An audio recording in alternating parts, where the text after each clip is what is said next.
welcome to Art with me, Miss Reid. Hi guys, today I'm going to show you how to do flipbook art.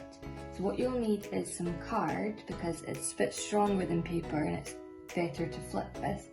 So you can just buy a pack of white cards. You can get it in like all the supermarkets for about £1.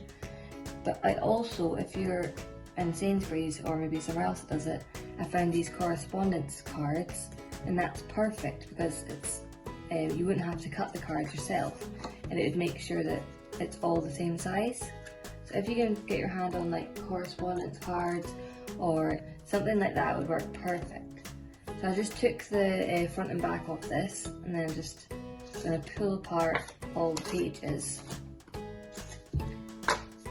And the last thing that you need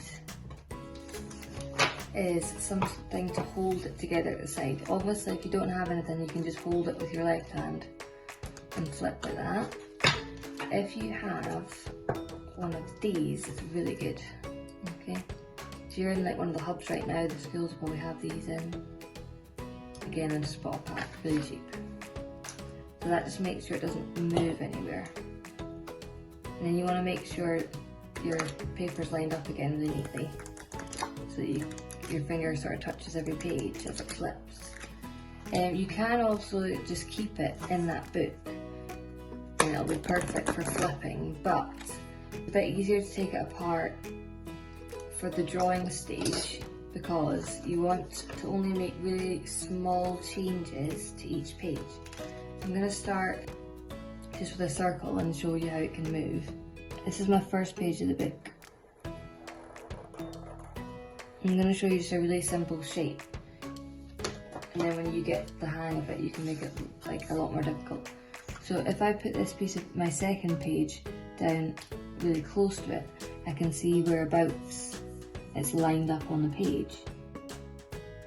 You can get your third page, and what I'm doing is I'm just keeping it in the same place like that, but also I'm moving it down a little bit because it's like I'm going to make it move, so it's got to like fall down the page a little bit. So just really small movements down the page. You can use like your finger to kind of gauge stuff like that. You can also trace your sheet. If you've got a light box, I think you can get like apps on your phone for light box. You could also hold that up to the window, and then when you place your second page down, you should see the black line through because of the window, the light coming through the window. Or you can just be less precise and do it the way I'm doing it just now, because it'll still move. It'll still be cool when it's got the flip book together.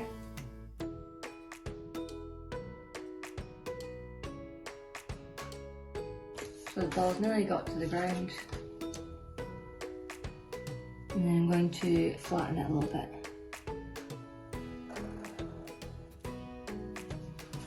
Now it's going to go back up.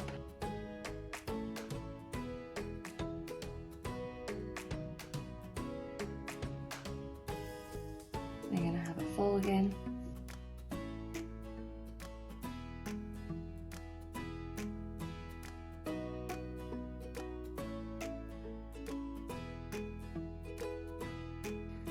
So that would be my last page, and then I just pile up, going backwards, all the work that I've just done.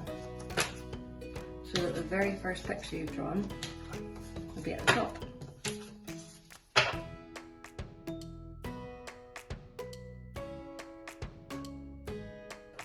I'm going to make it as neat as possible when I line it back up. Put my clip on. That. And then watch it.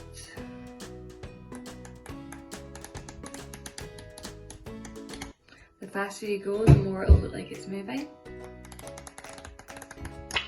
And the ball is bouncing off the bottom. Like that. So that is like with the simplest shape.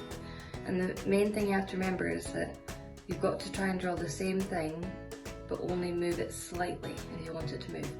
So if you were drawing like a sick man, start it over at this side and then just gradually make him like walk. He or she walk.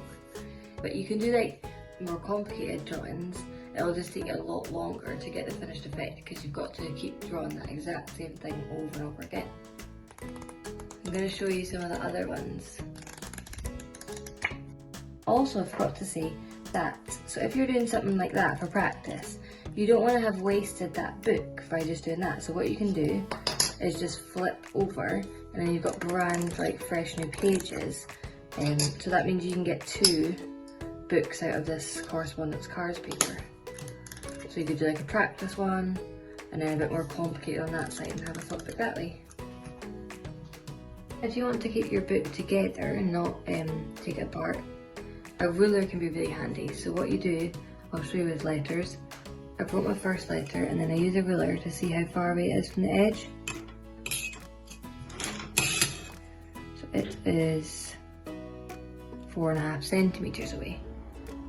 Then pull your ruler to the side, go on to the next page, 4.5 centimetres, write your H again, then write your next letter.